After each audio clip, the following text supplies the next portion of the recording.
Hello മക്കളെ, welcome back to Sairam learning. Faisal സാറാണ് മക്കളെ. നമ്മുടെ മൂന്നാമത്തെ ചാപ്റ്റർ ഈ ക്രിസ്മസ് എക്സാമിന് ഉണ്ടാവുന്ന ഏറ്റവും പ്രധാനപ്പെട്ട ചാപ്റ്റർ ആണ്. കാരണം അതുകൊണ്ടാണല്ലോ ഫസ്റ്റ് ടൈം എക്സാമിനേഷൻ ഈ ചാപ്റ്ററിനെ സ്കിപ്പ് ചെയ്തിട്ടായിരുന്നു നാലാമത്തെ ചാപ്റ്റർ ഉണ്ടായത്.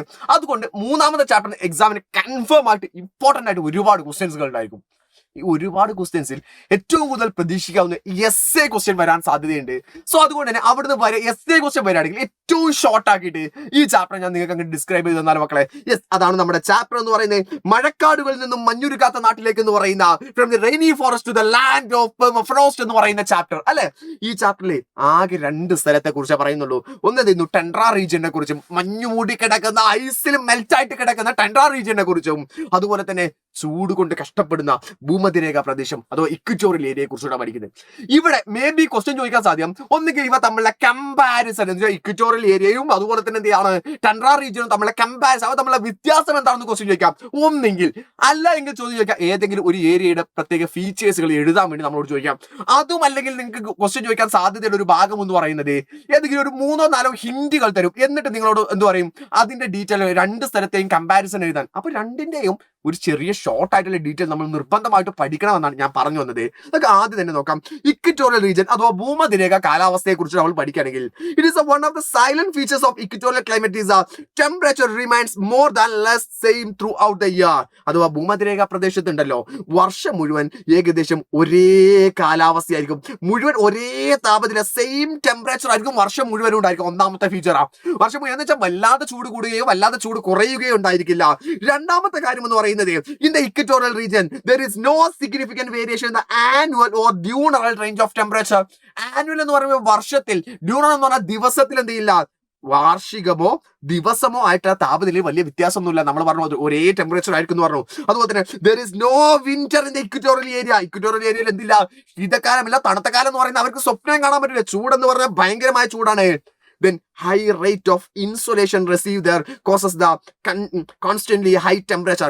എപ്പോഴും ഭയങ്കരമായിട്ട് സൂര്യവികിരണം എന്ന് വെച്ചാൽ സൂര്യപ്രകാശം ലഭിക്കുന്നത് കൊണ്ട് തന്നെ അവിടെ താപനില എപ്പോഴും ഉയർന്നിരിക്കും, ചൂട് എപ്പോഴും ഭയങ്കര കൂടുതലായിരിക്കും ഉണ്ടായിരിക്കുക. The equatorial region is a region where the rainfall is heavy, well distributed throughout the year. വർഷം മുഴുവനും അവിടെ കനത്ത മഴ എന്ത് ചെയ്യും, ലഭിക്കുന്നതാണ്. വർഷം മുഴുവൻ കനത്ത മഴ ലഭിക്കും. അവിടെ ലഭിക്കുന്ന മഴ എന്ന് പറയുന്നത് 175 മുതൽ 250 സെന്റിമീറ്റർ വരെയാണ് അവിടെ മഴയുള്ളത്. കൂടാതെ തന്നെ അവിടെയാണ് നമ്മൾ എന്ത് ചെയ്ത് എവർഗ്രീൻ ഫോറസ്റ്റുകൾ അഥവാ നിത്യഹരിത വനങ്ങൾ കാണുന്ന സ്ഥലമാണ്. അപ്പൊ ഈ കുറേ പോയിന്റുകൾ ഇവിടെ കിട്ടിയില്ല. മാത്രമല്ല ബാക്കി പോയിന്റുകൾ ഞാൻ പറഞ്ഞു തരാം കേട്ടോ. ഇനി നമ്മൾ എന്ത് ചെയ്തു, ടെൻഡ്ര റീജിയനെ കുറിച്ച് നമ്മളൊന്ന് ഷോർട്ട് ആക്കിയിട്ട് പഠിക്കാം. ആദ്യം ഇതിന്റെ രണ്ടിന്റെയും ഒരു ഷോർട്ട് ആയിട്ടുള്ള ഡീറ്റെയിൽസ് നമ്മളെ മനസ്സിൽ ഓർമ്മയിൽ വേണം. നമുക്ക് ആദ്യം ബേസ് ചെയ്താൻ വേണ്ടിയിട്ട്. പിന്നെ അതിൽ നമ്മളെ കമ്പാരിസൺസും നമ്മൾ ഇവിടെ തന്നെ നോക്കുന്നതാണ്. ഇവിടേക്ക് നമ്മൾ നോക്കുന്ന സമയത്ത് ടെൻഡ്ര റീജിയൻ എന്ന് പറഞ്ഞാൽ located the north of taiga region. നമ്മുടെ ടൈഗ പ്രദേശത്തിന്റെ വടക്ക് ഭാഗത്താണ് ടെൻഡ്ര റീജിയൻ എന്ത് ചെയ്യുന്നത്, കാണുന്നത്. This region along the Arctic coast of North America and Eurasia and Greenland.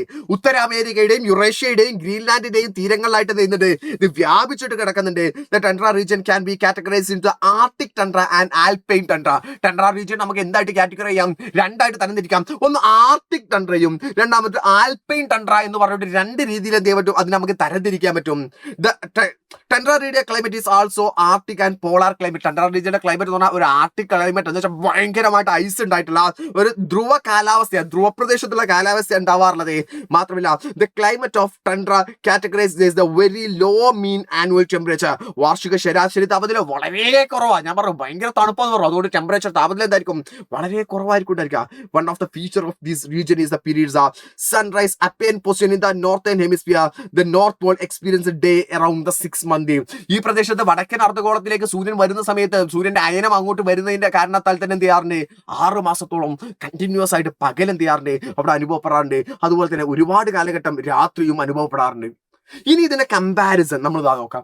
Comparison നോക്കുകയാണെങ്കിൽ ഞാനിത് ഇംഗ്ലീഷ് മീഡിയത്തിന് ഇവിടെയും മലയാളം മീഡിയത്തിന് ഇവിടെയും തന്നിട്ടുണ്ട് മക്കളെ. കമ്പാരിസൺ ഇത് വെച്ചിട്ട് നമുക്ക് എഴുതാൻ പറ്റുന്നതാണ്. ഒന്നാമത്തെ അവയുടെ ലൊക്കേഷൻ ഇത് ഇക്വറ്റോറിയൽ ആണ്, ഇത് ടെൻഡ്ര കേട്ടോ. നമ്മൾ മലയാളം വേറെ പറയാം, ആദ്യം ഇംഗ്ലീഷ് പറഞ്ഞു കേട്ടോ മക്കളെ. ഇവിടെ നോക്കിക്കേ, ഒന്ന് എന്ത് ചെയ്യുന്നു, ഇതിന്റെ ലൊക്കേഷൻ എന്ന് പറയുന്ന സമയത്ത് ഒന്ന് നിയർ ഇക്വേറ്റർ ഭൂമധ്യരേഖയുടെ അടുത്താണ്, ഇവിടെയാണെങ്കിലോ പോളിനടുത്താണ്.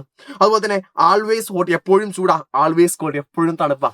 ഒരിടത്ത് ചൂട് ഒരിടത്ത് തണുപ്പ്. ഇവിടെ -30°C ആണ്. ഇവിടെ എന്ത് ചെയ്യുന്നു, 25 to 30 അഥവാ 27°C ആണ് നോർമലി ടെമ്പറേച്ചർ എന്ത് ചെയ്യാറുള്ളത്, വരാറുള്ളത്. ഹെവി റെയിൻഫാൾ, വർഷം മുഴുവനും മഴ കിട്ടാറുണ്ട്. വെരി ലോ റെയിൻഫാൾ, മഴ വളരെ കുറവാണ്, അവിടെ സ്നോയാ മഞ്ഞ കൂടുതൽ ഉണ്ടാവാറുള്ളത്. നോ റിയൽ സീസണുകളൊന്നും കാര്യമായിട്ട് ഉണ്ടാവാറില്ല.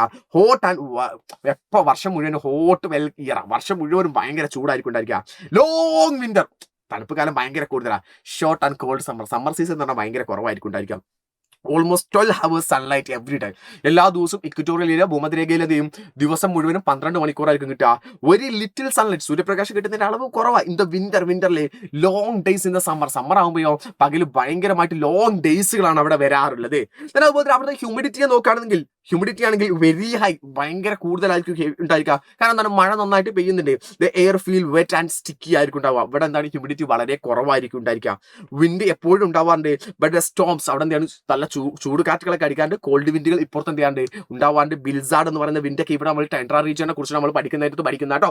മലയാളം മീഡിയക്കാർ നോക്കാം. നമ്മൾ ഒന്നാമത്തെ നോക്കുന്നു, ഭൂമധ്യരേഖയ്ക്ക് അടുത്താണ്, വടക്ക് ധ്രുവത്തിനടുത്താണ്. എപ്പോഴും ചൂടാണ്, എപ്പോഴും തണുപ്പാണ്. വർഷം മുഴുവൻ കനത്ത മഴയുണ്ട്. ഇവിടെ മഴയില്ല, മഞ്ഞ് മാത്രമാണ് കൂടുതലായിട്ടുള്ളത്.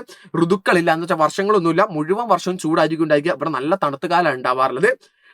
ഒരു 12 മണിക്കൂർ പകൽ എന്ത് ചെയ്യാണ്ട് കിട്ടാണ്ട്. ഇവിടെ സൂര്യോദയം എന്താണ് സൂര്യപ്രകാശം വളരെ കുറവായിട്ട് കിട്ടുന്ന സ്ഥലമാണ്.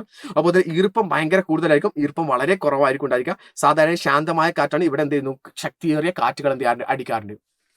ഇത് ഡീറ്റെയിൽ ഒന്നാണ്. മാത്രമല്ല, ഇനി അവിടുത്തെ ഹ്യൂമൻ ലൈഫ് ചോദിച്ചാലോ, മനുഷ്യന്മാരുടെ ജീവിതം കൂടെ ഈ ഒരു വീഡിയോ തന്നെ അങ്ങോട്ട് പഠിച്ചോ. ഇനിയിപ്പോൾ അതിനായിട്ട് നിങ്ങൾ വേറെ എന്ത് ചെയ്യേണ്ട, പോകേണ്ട ആവശ്യമില്ല, കൃത്യമായിട്ട് പഠിച്ചോ. നമ്മളെ ആദ്യം തന്നെ ഇക്വറ്റോറിയൽ ഏരിയ ഭൂമധ്യരേഖ പ്രദേശ കാലാവസ്ഥയാണ്. Dense population near the forest and rivers. കാടുകളുടെയും നദികളുടെ അടുത്ത് ജനക്കൂട്ടമായിരിക്കും. ജനങ്ങൾ തിങ്ങിപ്പാർക്കുന്ന ഡെൻസ് ഫോറസ്റ്റ്, ജനസംഖ്യ കൂടുതലുള്ള സ്ഥലമാണ് കാടുകൾ, അതുപോലെ തന്നെ റിവേഴ്സ് എന്ന് പറയുന്നത്. അപ്പോൾ അതിന്റെ community relate agriculture, fishing and forest resource. അവരുടെ പ്രധാനപ്പെട്ട ജോലി എന്ന് പറയുന്നത് കൃഷി, മത്സ്യബന്ധനം, വനവിഭവങ്ങൾ എന്നിവയൊക്കെ ശേഖരിക്കലാണ്. Life affect the heat, humidity and the tropical disease. ഇവർക്ക് എന്താണ്, ചൂട്, ഈർപ്പം, ഉഷ്ണമേഖല രോഗങ്ങളൊക്കെ എന്താണ് ബാധിക്കാറുണ്ട്. നമ്മൾ പഠിച്ചിട്ടുണ്ടായിരുന്നു, അവിടെ ഒരുപാട് പ്രാണികൾ, ഇൻസെക്ട്സുകളൊക്കെ ഉണ്ടായതുകൊണ്ട് ഒരുപാട് അസുഖങ്ങളൊക്കെ അവർക്ക് വരാനുള്ള സാധ്യതയുണ്ട്. നേറ്റീവ് പീപ്പിൾസ് അവിടുത്തെ ജനങ്ങളാണ്. പിഗ്മീസ് ഓഫ് ആഫ്രിക്ക, ആഫ്രിക്കയിലെ പിഗ്മികളുണ്ട്. Indian tribes in the Amazon ബേസിൻസിൽ ആമസോൺ തടത്തിലെ ഇന്ത്യൻ ഗോത്ര വിഭാഗക്കാരുണ്ട്. ഒറാങ് അസ്ലി ഇൻ ദ മലേഷ്യയിലെ ഒറാങ് അസ്ലിയൊക്കെ ഇക്വറ്റോറിയൽ ഭൂമധ്യരേഖ പ്രദേശത്ത് ജീവിക്കുന്ന ആളുകളാണ്. എന്നാലോ ടെൻഡർ റീജിയൻ ആണെങ്കിലോ സ്പേസ്ലി പോപ്പുലേറ്റഡ് ജനസംഖ്യ വളരെ കുറവാണ്. കാരണം ഭയങ്കര തണുപ്പായതുകൊണ്ട് അവിടെ ജനങ്ങൾ താമസിക്കുന്നതിന്റെ അളവ് കമ്പാരിറ്റീവ്ലി ഭയങ്കര കുറവാണ് മക്കളെ. Human life in this region is very largely confined the coast. ഇത് പ്രദേശത്തെ ജീവിതത്തിന്റെ പ്രധാനമായിട്ടും തീരപ്രദേശങ്ങളെ കോസ്റ്റ് ഏരിയയിലാണ് ജനങ്ങൾ ഉണ്ടാവാറുള്ളത്. Plateaus and mountains are permanently snow covered. Plateaus പീഠഭൂമികളും മൗണ്ടൻസ് മലകളും എല്ലാം പെർമനന്റ്ലി സ്നോ കവേർഡ്, മഞ്ഞ് മൂടി കിടക്കുന്നത് കൊണ്ട് തന്നെ അവിടെ ആൾക്കാരൊന്നും താമസിക്കാൻ പറ്റില്ല. മഞ്ഞായതുകൊണ്ട് താമസിക്കാൻ പറ്റൂല. അതുപോലെ തന്നെ the tundra is mainly inhabited some nomadic tribe. അവിടെ ആകെയുള്ളത് കുറച്ച് ഗോത്ര വിഭാഗ ജനങ്ങൾ മാത്രം, കുറച്ച് നൊമാഡിക് ആയിട്ടുള്ള നാടോടികളായിട്ടുള്ള ഗോത്ര വിഭാഗക്കാർ മാത്രമാണ് ഉണ്ടാവാറില്ലേ. ഇവിടെ ജോലി എന്താ പറയുക, ഒന്ന് ഹണ്ടിങ്, കാട്ടിലൊക്കെ ഉണ്ടായതുകൊണ്ട് ഹണ്ടിങ് ഉണ്ട്, വേട്ടയാടലുണ്ട്, അതുപോലെ തന്നെ ഫിഷിംഗ്, മീൻ പിടിക്കലുണ്ട്. And some nomadic life style എന്ന് വെച്ചാൽ നാടോടി ജീവിതങ്ങളൊക്കെ ആയിട്ട് എന്ത് ചെയ്യുന്നു, നമ്മുടെ ഈ മൃഗങ്ങളെ ഇണക്കി വളർത്തുക, അങ്ങനെയുള്ള കുഞ്ഞു കുഞ്ഞു ജോലികളൊക്കെ ആയിട്ട് അവരെന്ത് ചെയ്യാണ് പോകാറുള്ളതാണ്. അവിടെ ജീവിക്കുന്ന ആളുകൾ ആരൊക്കെയാരോ, എസ്കിമോ ആൻഡ് ഇന്യൂട്ട്, സാമ്യൂഡ് ആൻഡ് യാക്കൂട്സ്. എസ്കിമോകൾ അല്ലെങ്കിൽ ഇന്യൂട്ടുകൾ, ലാപ്പുകൾ, സമയൂഡുകൾ തുടങ്ങിയിട്ടുള്ള ആളുകളാണ് എന്ത് ചെയ്യുന്നത്, അവിടെ ജീവിക്കുന്ന ട്രൈബൽ പീപ്പിൾ എന്ന് പറയുന്നത്. സോ ഈ ചാപ്റ്ററിന് എസ്എ ക്വസ്റ്റ്യൻ വരാൻ സാധ്യതയുള്ളതാണ്, ഏറ്റവും പ്രധാനപ്പെട്ടതാണ്. അതുകൊണ്ട് ഇത് നിർബന്ധമായിട്ട് പഠിച്ചിട്ട് നോക്കോ. വളരെ ഷോർട്ടായില്ലേ. ഇതുപോലത്തെ വീഡിയോകൾ ഇനിയും നമുക്ക് എന്തെങ്കിലും വരുന്നുണ്ട് നമ്മുടെ മുമ്പിൽ. കൃത്യമായിട്ട് ചൊവ്വാഴ്ച എക്സാമിനേഷൻ, അതിനുവേണ്ടി നിങ്ങൾ അടിപൊളിയായിട്ട് പഠിച്ചുകൊണ്ടിരിക്കുകയാണ്. ഇന്ന് 7 മണിക്കൂറിന്റെ ലൈവ് ഉണ്ട്, അത് ആരും തന്നെ മിസ്സാക്കേണ്ട. എല്ലാ ചാപ്റ്ററിനെയും നമ്മൾ അവിടെ സെറ്റ് ആക്കിയിട്ട് തരും. അത് കഴിഞ്ഞ നമ്മുടെ mega മാരത്തോണും. Stay tuned with us, man.